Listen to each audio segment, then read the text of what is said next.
Yo. Episode 135 of the Collective Podcast. I am AC from LA. He is kind of like SG Trilogy. Hold on, let me fix his name. Yeah, he is, but I'm going to give him the @ sign. And we are back. It is, like I said, episode 135. Definitely glad to be here. Glad to be checking in with you guys. How you doing over there, sir? Great. It's Saturday morning, and I'm excited, man. We have an earlier show this week, and we're gonna condense it a bit, but I'm happy to be here to rock with you, man. How are you? I am doing well. Thank you. I definitely appreciate you asking. I'm excited too. And yes, we're going to be a little abbreviated today, and we are earlier, but we're about to rock. So let's just start off. Why don't you tell them where they can find us? Morning, everyone. Thank you for joining us on all the DSPs. And we are happy that you're here. We have a saying here at the Collective Podcast that Saturdays are always best when you connect with the Collective Podcast. And there are various ways of doing so. You can go to our official website, which is the collectivepodcastofficial.com. On Facebook, we are TC Podcast Official. And on YouTube, Twitter or X, and IG, we are TC Pod Official. On IG, he is AC from LA. And yours truly, I am SG Trilogy. Good morning. All right. Boom. And here are our topics today. NBA. We're going to go with NCAA, women's hoops, then men's hoops, and then dive into the culture, tech talk now, and then close out. So we are going to pack every minute with information and fun, and then we'll see where we land at the end. Fair enough? All right, here we go. All right, we're going to let Samuel Gardner III, SG Trilogy, start off with the association. Hold on, let me cue you in real quick, my brother. Where you at? New SG Trilogy. All right, take it away. As we talk about the National Basketball Association, the NBA is just coming off of its All-Star weekend. Last weekend was a star-studded weekend in Indianapolis. And the things that stood out about All-Star Weekend, just wanted to touch upon a few of said items. So first and foremost, we talked about it and we touched upon it last week. Growing up, one of the highlights for All-Star Weekend was indeed the slam dunk contest. And it was always star-studded with the likes of Michael Jordan, Dominique Wilkins, all of the high flyers of that time. So now you fast forward 30 plus years, and the dunk contest has become something in which you don't really see many stars participating in the dunk contest. And that kind of gives it a lackluster feel. You're talking all stars, so you would expect to see some all stars participating in it. And this year, there was one all star who participated in it, but had a subpar performance in the form of Jaylen Brown. And the winner, now back to back winner of the slam dunk contest, the NBA slam dunk contest, was Mac McClung. Most of you are probably like, who? Who? The interesting thing is Matt McClung is in the G League, and he's not currently on an actual NBA roster night tonight. So most people don't know him. And a lot of the dunks that he performed this year were the same dunks that he won performing last year. So that was subpar out of the gate. As it pertains to the three-point contest, I think the three-point contest is what it is. You know, you see guys that are out that can get buckets. Karl Anthony Towns is always impressive to me, being a big man who shoots threes in high volume. But he did not fare as well as he thought he would, and we were able to see Dame Lillard. Dame Lillard was able to hold it down yet again, and he's become the back-to-back NBA three-point champion. And then you fast forward to the actual All-Star game, in which defense was an option, and no one opted to play any defense. I am happy that it has returned to the East-West format, because I think the East-West format, having grown up on that, You always want to see who's the best, the East or the West, and not just Team LeBron versus Team whomever. So in the East-West format, the East was victorious with a score of 211 to 186. Once again, I flash back to the What? 80s. What? You look, I flash back to the 80s when the games were actually semi-competitive throughout, and then once it boiled down to the last 5 minutes or so, they were very competitive. I think the highlights for me of the All-Star game was Dame Lillard. Yet again, he pulled up twice from half court and drained them all net, and he ended up becoming the MVP. So he had a trophy-winning weekend in terms of winning the game, since he is a member of the East now, his first year as a member of the Milwaukee Bucks, to win the three-point contest and win the MVP of the All-Star game. It was great for him. But outside of that, man, I really don't know what the NBA is going to do. I know they're kind of gimmicky at this point, and everything is predicated on points, points, points. But at some point, for basketball purists, we want to see defense. Tony, you know me, man. I always talk about seeing what kind of games: competitive, close Competitive. games, Yeah. competitive games. And this game was a snoozer, because out the gate it was not close at all, man. So that's going to conclude this week. Now the season has returned post All-Star festivities. I think next week, when we have a little more time, we'll tap into who's gotten out of the gate fastest post All-Star weekend. And yeah, man, we can wrap up our NBA All-Star post coverage here. Okay. Thank you for that. And I just want to play Usher real quick, so I'm just gonna do that. Oh wait, Rod said something. And when I say Rod, I'm talking about my man Roderick Tennell. Yeah, everyone is shooting threes. Oh, move it back 2 feet. Yeah. Would it still be a 3-pointer? Yeah, I guess it would. And when you say that, yeah, it would still be a three. Mm-hmm. Um, I thought that the All Star game where Magic returned during Mm-hmm. his retirement season was like crazy high scoring, and I think it was like 115, 111. This was like double that, and just absolutely ridiculous. Just absolutely, positively ridiculous.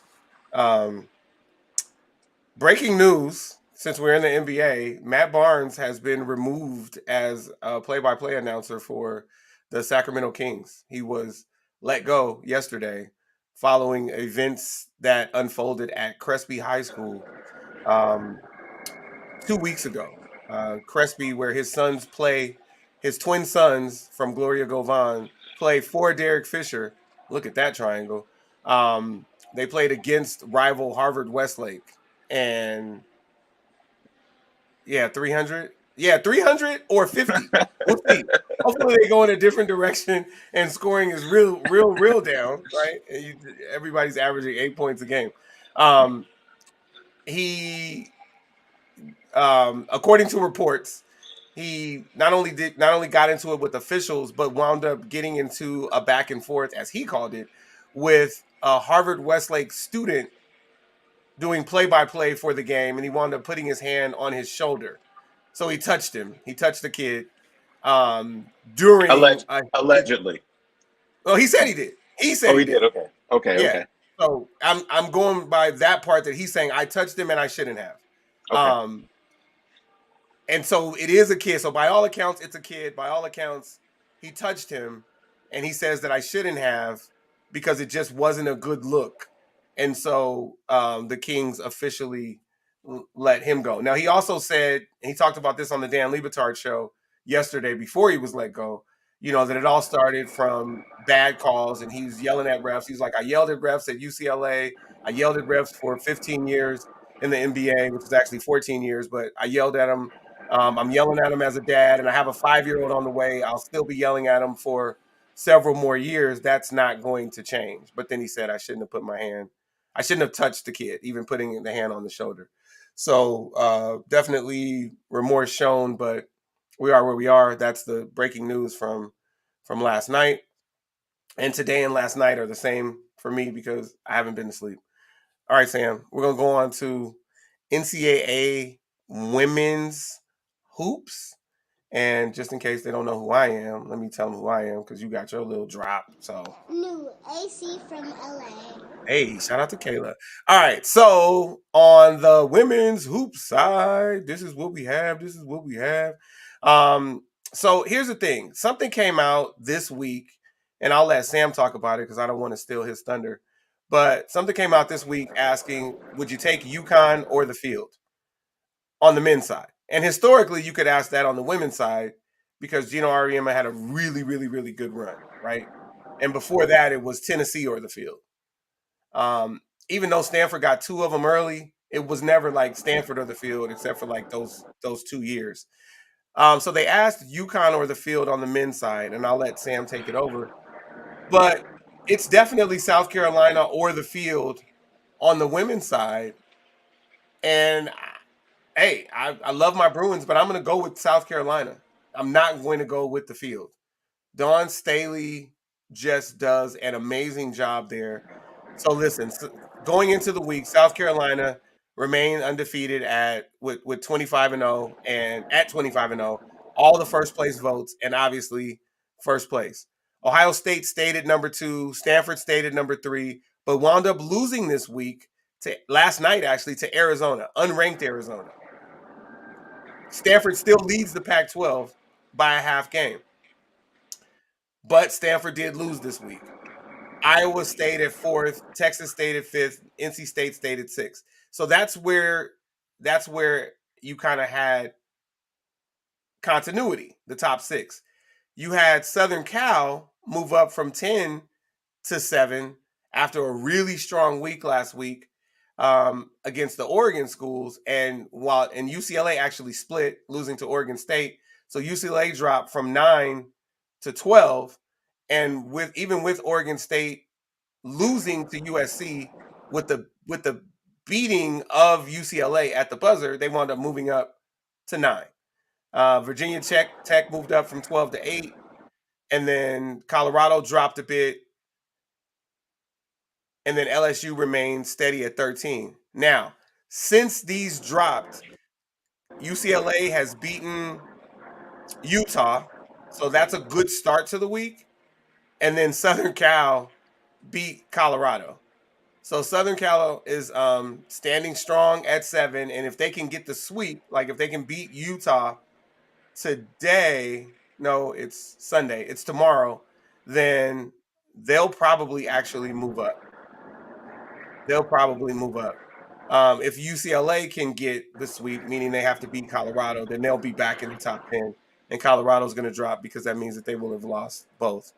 Um, Indiana stayed at 14, UConn stayed at 15. Gonzaga jumped 1 because they look pretty impressive, but they don't have a strong schedule. So 26-2 only gets them to 16. Syracuse moved up a bit, and you haven't heard much about the Syracuse women ever. So shout out to them for like sitting in the top 25 and staying there. And like I said, Utah has already lost one of their 2 games this week after moving up from 22 to 18. Notre Dame dropped a bit. Louisville is dropped to 20. Creighton, shout out to them. We talk about the Creighton men, but the Creighton women have been in the top 25, I think, since week 3. West Virginia moved up. Oklahoma stayed. Baylor dropped a bit, and then Princeton stayed in at 25. Again, they have an impressive record, 20-3, but not a strong schedule at all. So that's why they would be under the likes of Notre Dame, Oklahoma, and Baylor. So the most notable movements, I already covered it, but were SC, and then I didn't actually mention Virginia Tech, who jumped. Yes, I did. They jumped up from 12 to 8.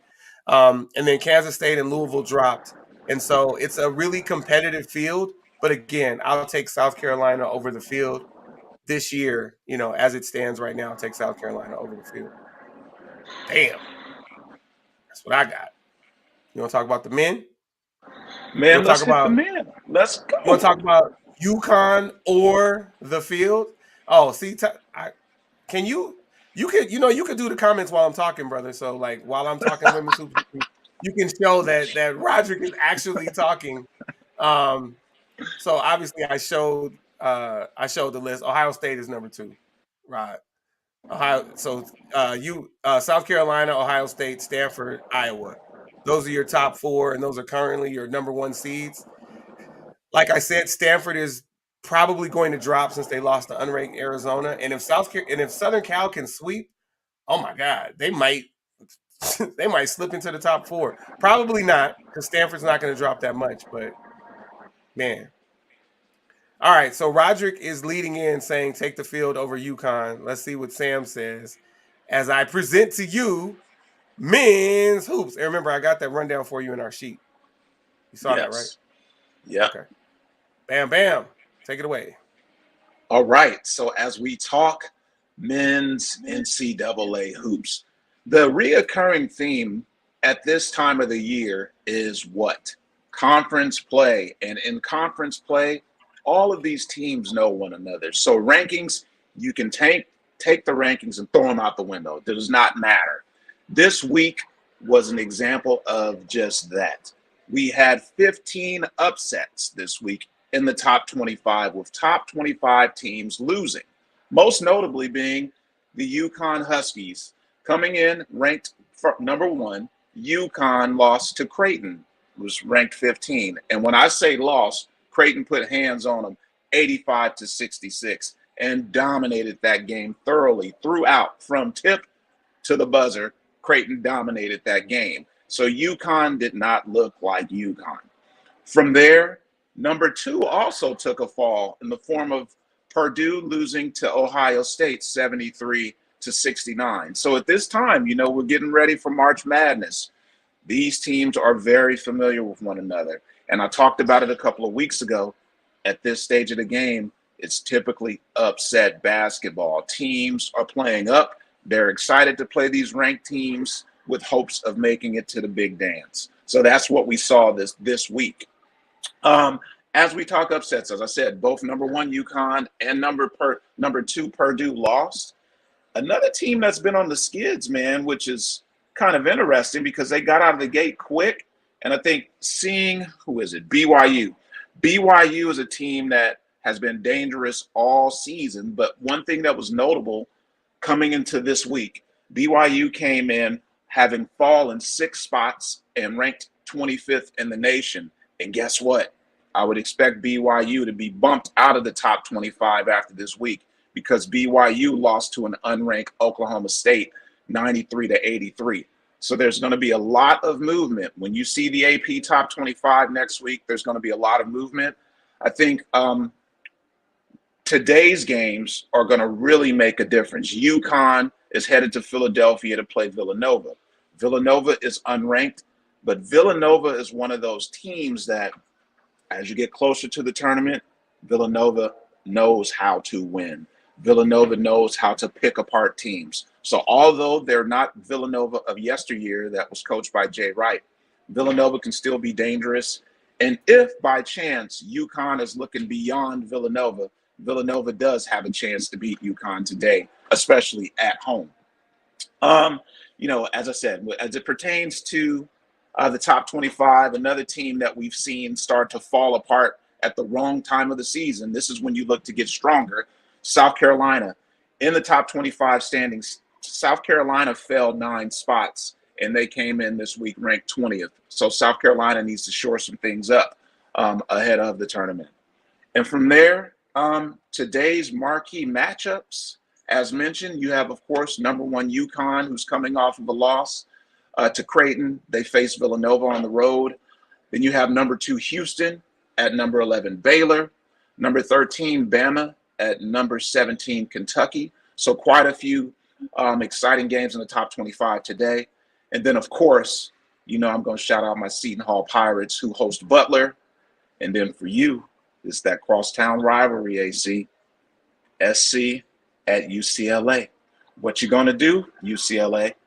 UCLA has been playing better, but do they have enough to make sure they hold it down for LA? What are your thoughts?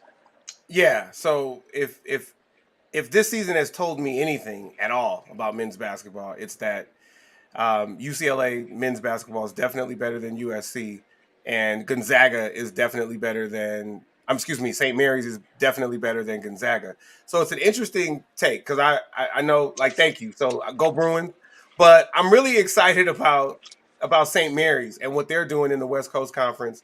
They just they look like they belong in the field this year.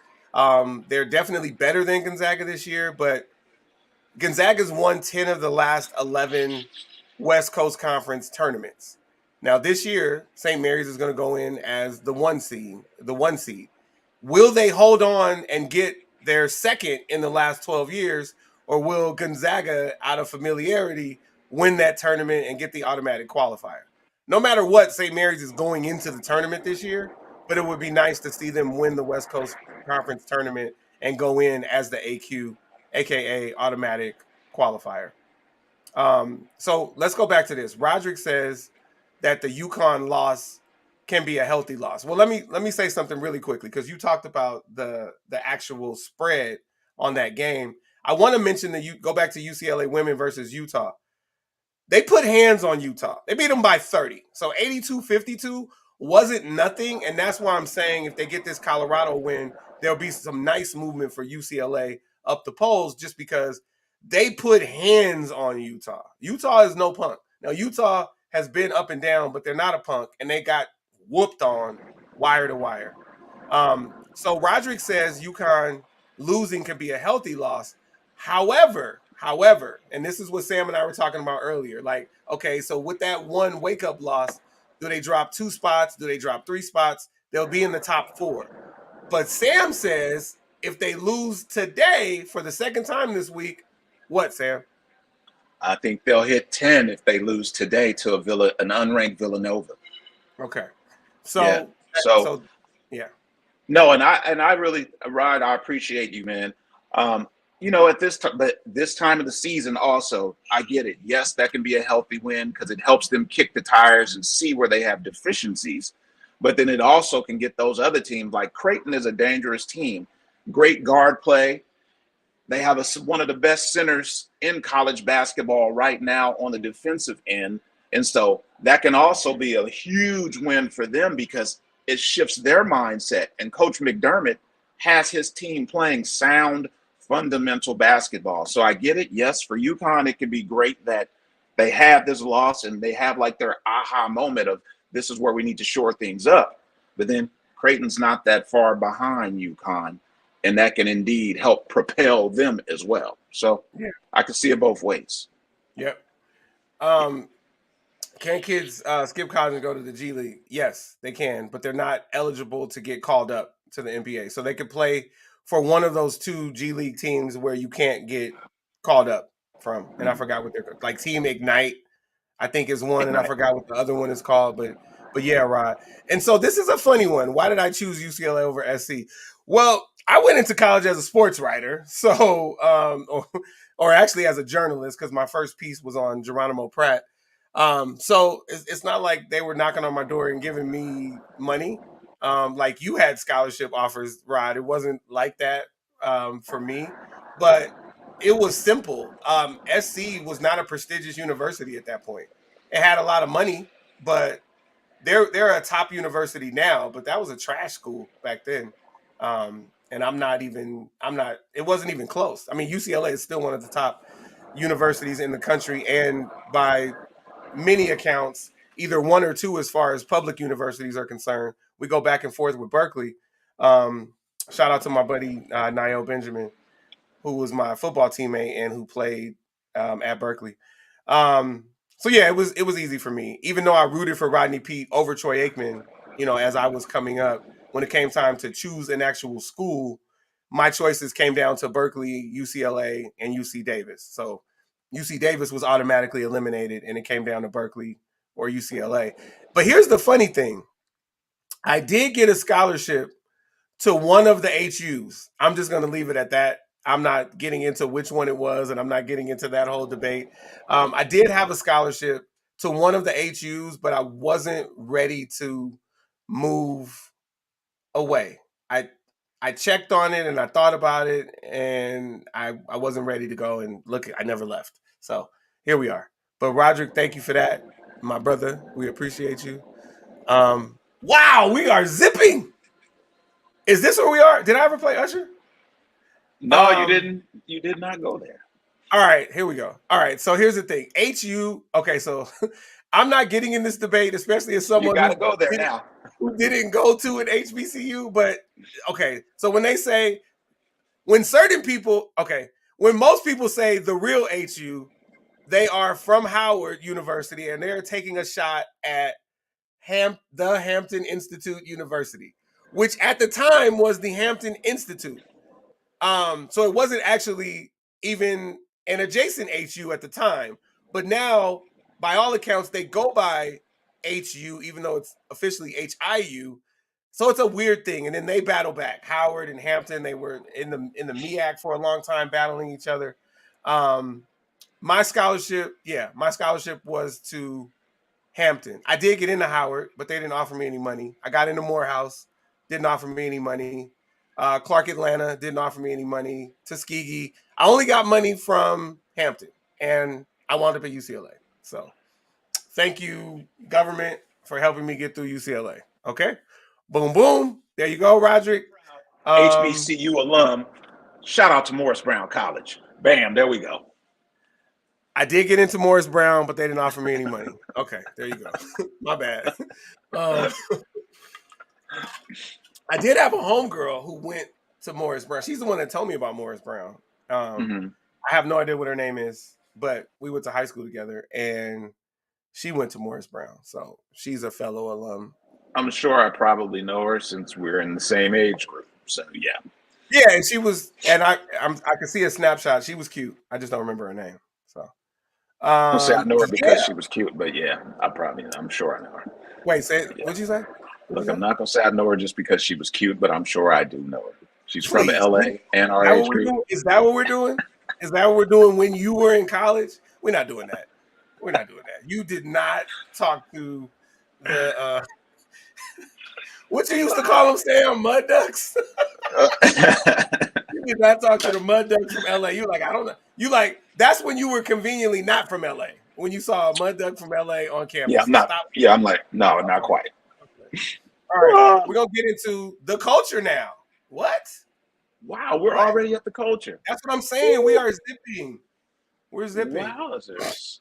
Okay, Well, hold on. man. Let me play. Let me play my Usher clip. I didn't play it All right, earlier. cool. Okay.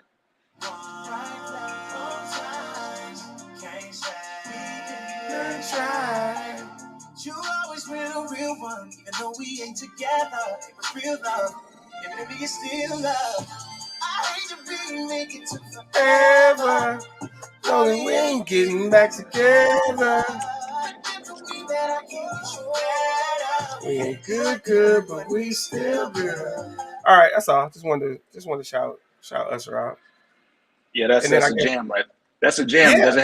Does it have any subliminal meaning for any particular reason, or you just felt like Usher Oh, this morning? that's what you want to do. Well, I did just feel like Usher this morning, but I guess since you brought it up, if you take the Usher and Summer Walker verses and throw Uh, out the 21 Savage part, then it could be my ex fiance and Kayla's my daughter's mother. mm-hmm, Um, it would define our relationship. Like we're great friends.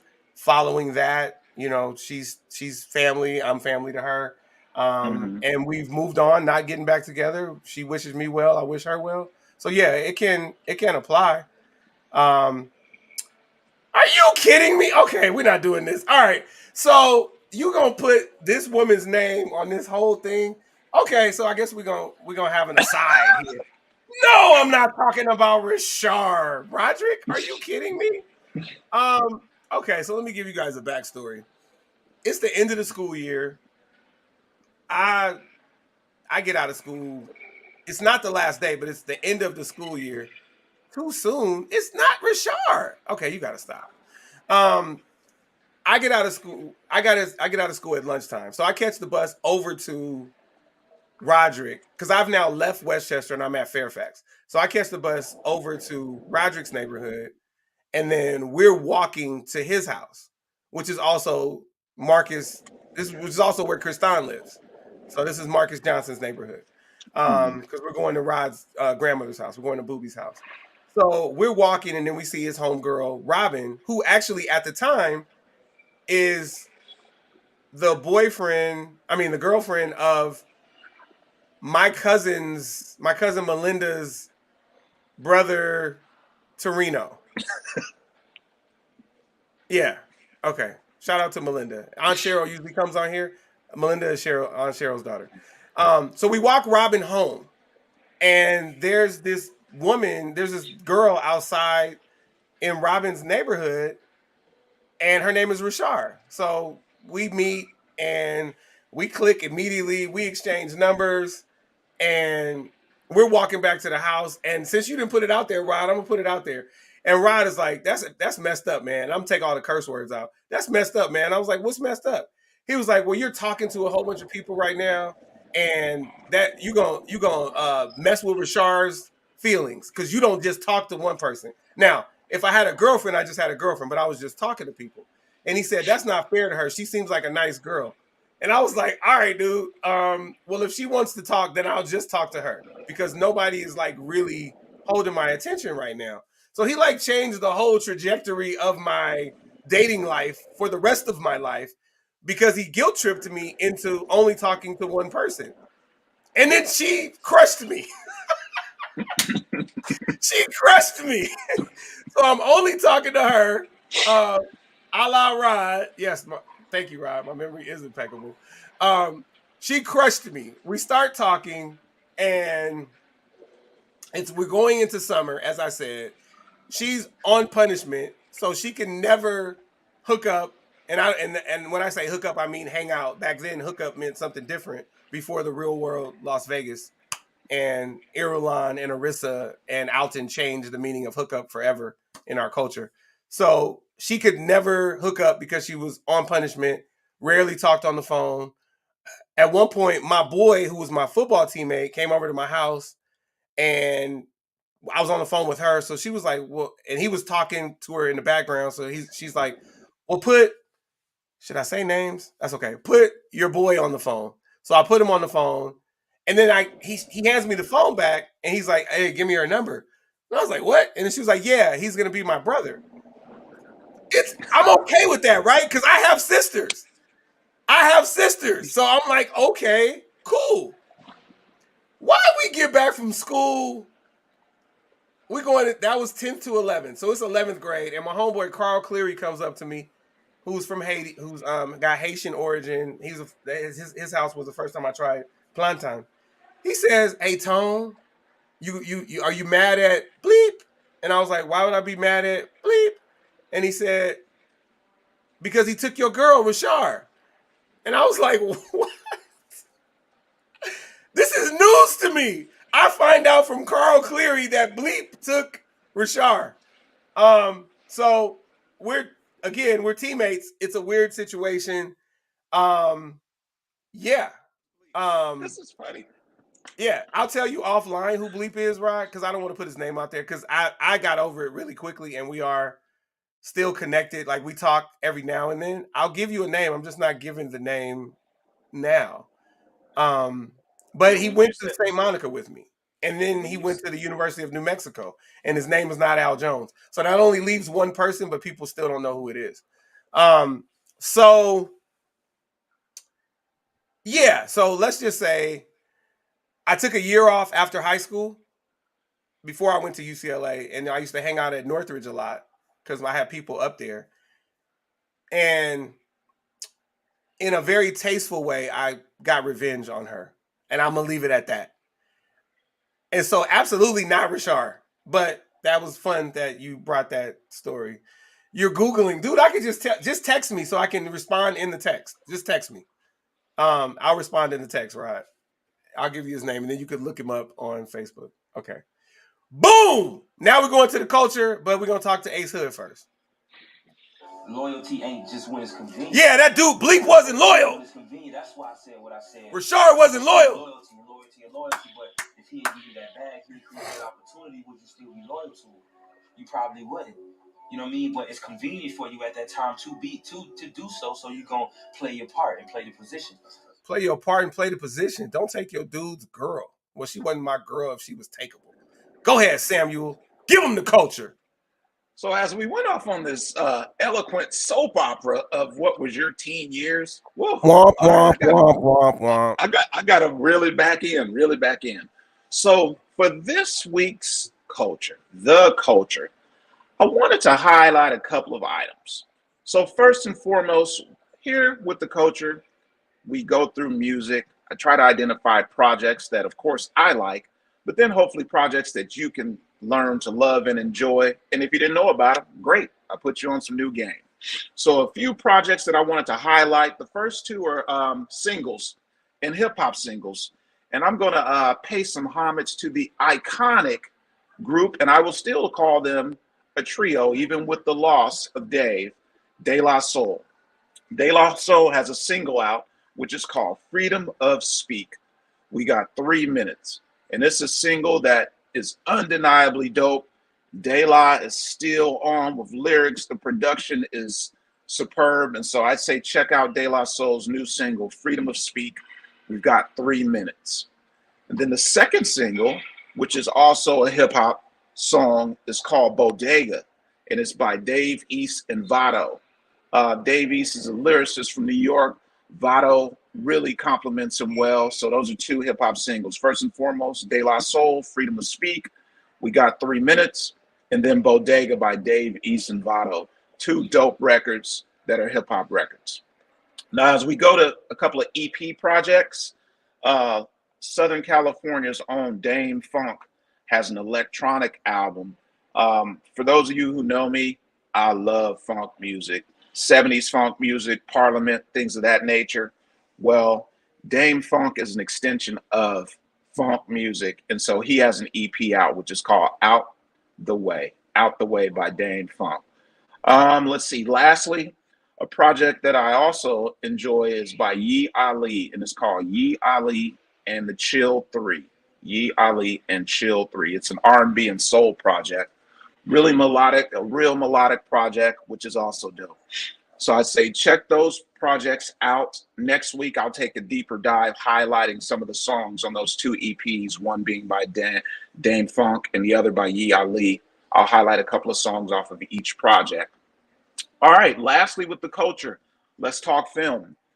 A film that I'm looking forward to seeing, in life. Life can be so serious. So I try to make sure when I'm unplugging from actual just life and focusing on my day to day that I watch comedy movies. And so I'm looking forward to a hip hop story starring the ultra talented Afion Crockett. And so this is a parody film that is paying homage to hip hop.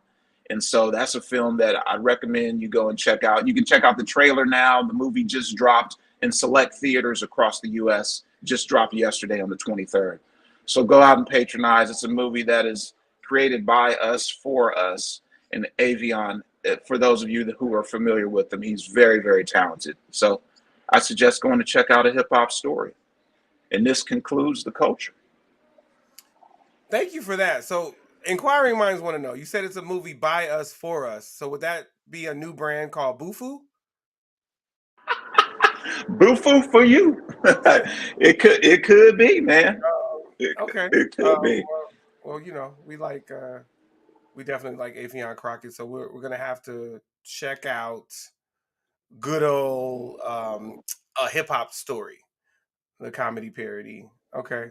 So this is now going to be one of Sam's favorite parts of the show. I mean, it's one of my favorite parts too, but Sam gets really, really hyped up for this. You gotta love the fact that this is your friend and co-host, because he really does represent for Tech Talk now. Like he gets his Birdman hands ready, and it's a lot. So all right, so here we go.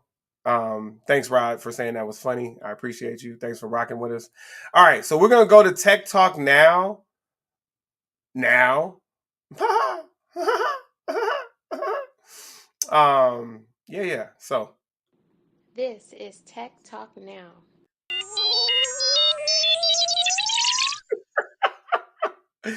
I love that so much. I really do. All right. So hit you with a little something different this week.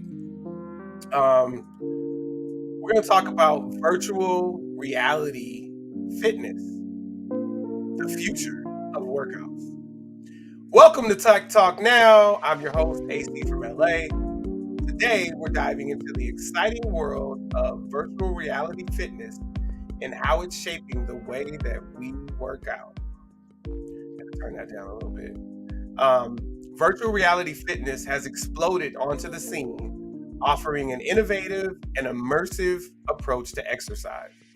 With VR technology, users can escape to captivating virtual environments while breaking a sweat, transforming mundane workouts into exhilarating adventures. From VR cycling to boxing, the options are endless, providing something for every fitness enthusiast. Imagine cycling through breathtaking landscapes, running along scenic trails, or punching through virtual targets in a high energy boxing match, all from the comfort of your living room. Virtual reality fitness transports users to dynamic worlds where fitness meets fun, making every workout session an unforgettable experience.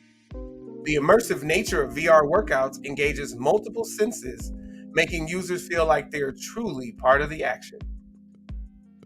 One of the most significant advantages of virtual reality fitness is its accessibility and convenience. Whether you're a seasoned athlete or a beginner, VR workouts cater to all fitness levels and preferences.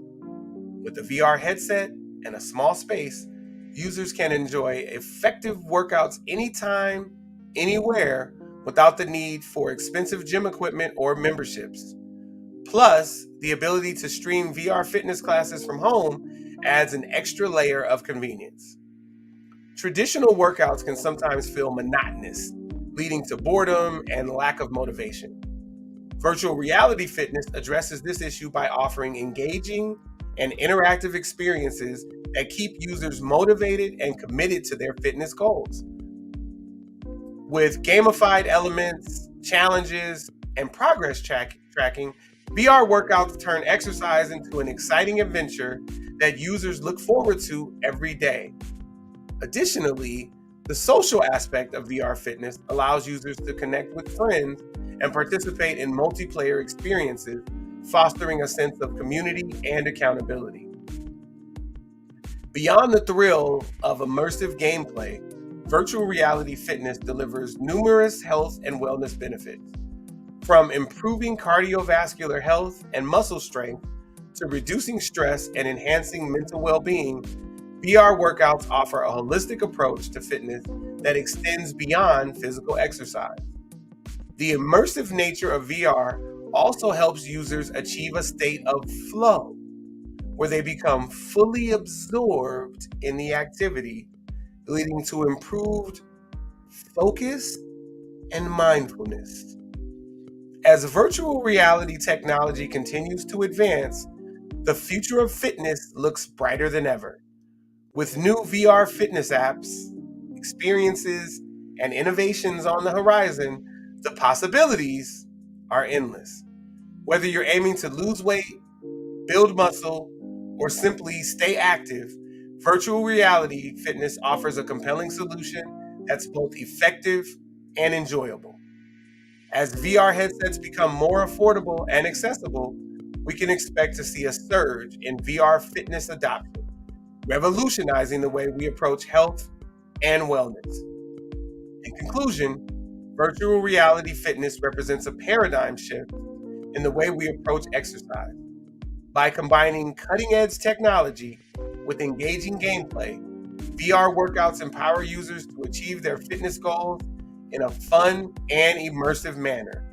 So, grab your VR headset, step into the virtual gym, and embark on an exciting fitness journey like never before. Remember, the future of fitness is here, and it's waiting for you in the world of virtual reality. This has been the latest episode of Tech Talk Now, and I am AC from LA. Thank you very much. This is Tech Talk Now. New AC from LA. What's up, Sam? What's up, Brother, Sam? brother. Man, I Talk to me. enjoyed. You were in your bag on this. You were in your bag on this. It is so important, man, that we invest in self. And our fitness journey is more than just the physical aspect of being fit, but it's the mental aspect of being fit. And when you do have a fitness plan and you do have a fitness routine, man, the endorphins that you get from that are so amazing. So I appreciate you for sharing this pertinent, important, timely information, man, of why we should, once again, when it comes to tech, why we should incorporate technology into our routine. And by having a virtual fitness plan, it can remove a lot of the excuses we have in terms of it's cold outside. I don't want to get up and go work out. There's so much stuff that you can do at home within your four walls in terms of working out. So great job. That's a phenomenal job, brother. Well, thank you. I definitely appreciate that. I definitely appreciate that. So, all right. Well, that was Tech Talk Now, and this brings us to the finale. This is the crescendo. This is how we end every episode, and we're gonna go into the closeout, and we're gonna let good old Sam go first. Um, so let me cue up let me introduce you, and then we'll go ahead and Get ready for the closeout. New SG trilogy.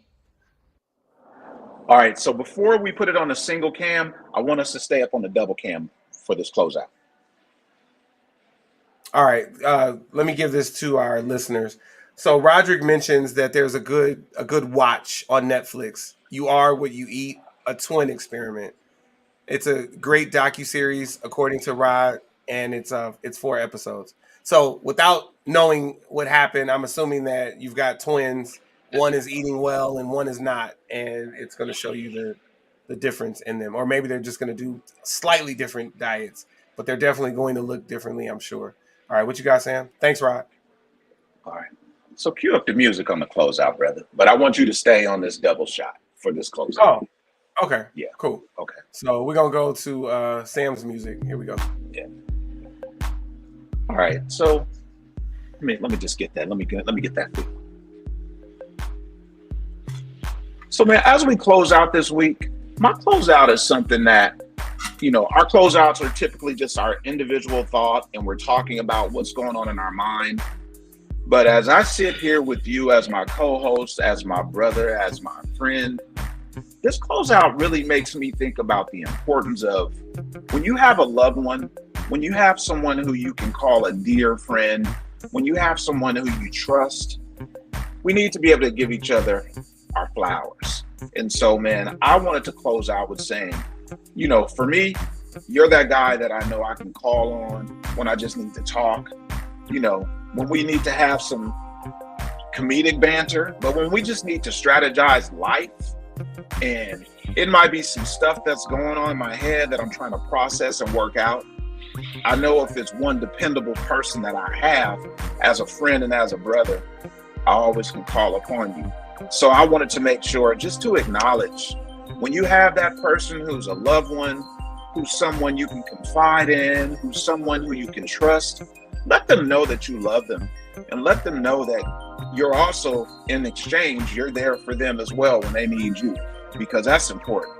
So that's my closeout for this week, man. Just letting you know, I appreciate you as my friend, as my brother, and I extend myself as your friend and your brother, man, to let you know I love you and I'm here for you, man, whenever you need anything. Yeah, I appreciate that, man. Thank you for that. Wow. Um, when you look at it's an interesting situation.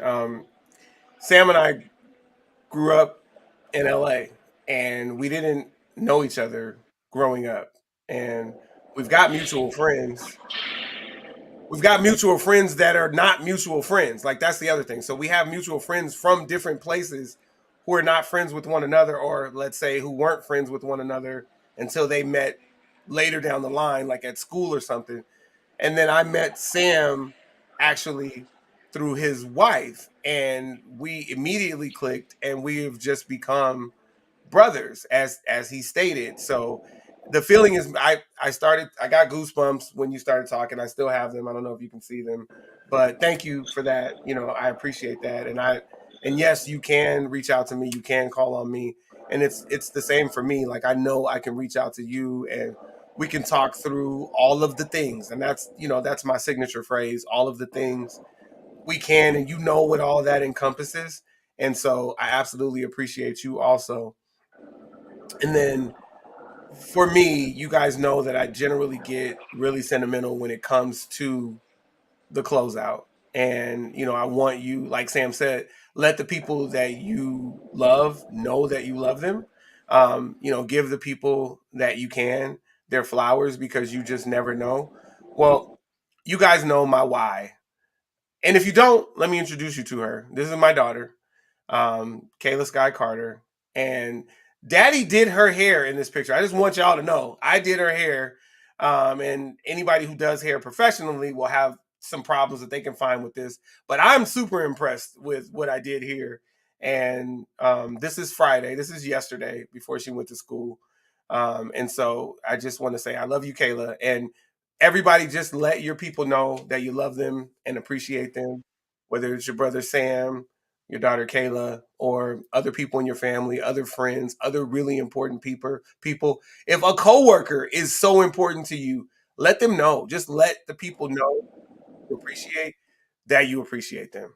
I didn't even get my music for the closeout, but it's okay.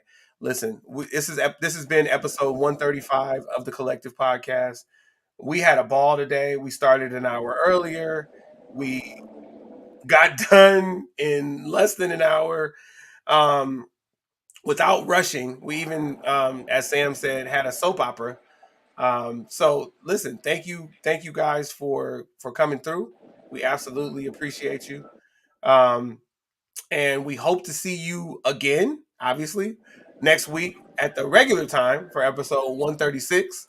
And we may have some news soon about uh, some other stuff. So we'll keep you apprised once there's something to keep you apprised of.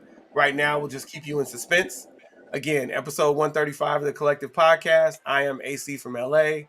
He is SG Trilogy. We absolutely appreciate you coming through, and we're out. Let us pray. Heavenly Father, dear nigga down. Thank you, Rod. Thanks for coming through, Rod. Everybody that watched, thank you. Everybody listening, thank you. We appreciate you. Out.